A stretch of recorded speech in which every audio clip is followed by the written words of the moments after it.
नाम कार्ड पर केहू और के साथ में लिखा गई बा।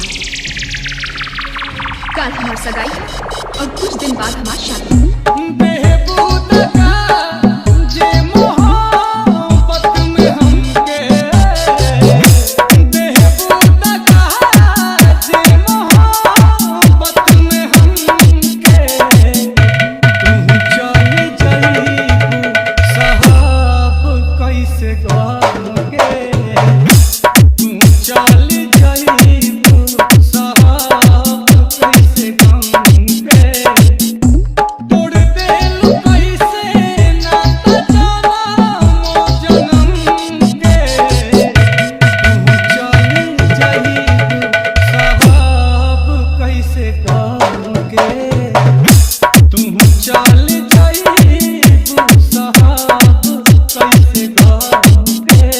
हो सके तो एक एहसान हम पर करना, हो सके तो एक एहसान हम पर करना। नजर में अगर आए कभी देख हमें नजरअंदाज ना करना।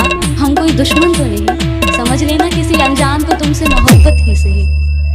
माजन बाबू, माजन बाबू, माजन बाबू, माजन बाबू। Height take, height take, height take. MJN, MJN, MJN, MJN। Basti.com, Basti.com, Basti.com, Basti.com।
मेरी सारी कोशिशें नाकाम ही रही। शायद मेरी खता तुम्हारी मोहब्बत से भी थी बड़ी। अब इस खता के लिए सजा अगर मौत भी है तो कोई गम नहीं, सजा जो हमें हमारी मोहब्बत की मिली। माजन बाबू, माजन बाबू, माजन बाबू, माजन बाबू। Height take, height take, height take. MJN, MJN, MJN, MJN। Basti.com, Basti.com, Basti.com, Basti.com। दिल के बुझी नया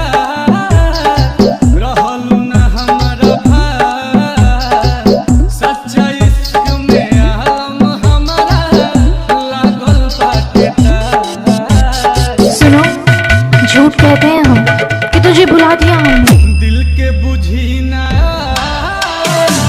रहल ना हमारा भार, सच्चा प्यार में आलम हमारा लागल बाटे दार।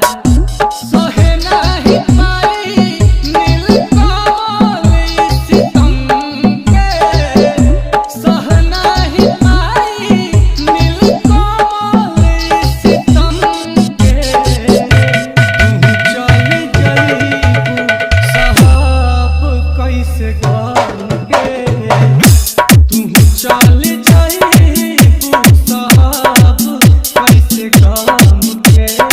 www.djmrmusicbasti.com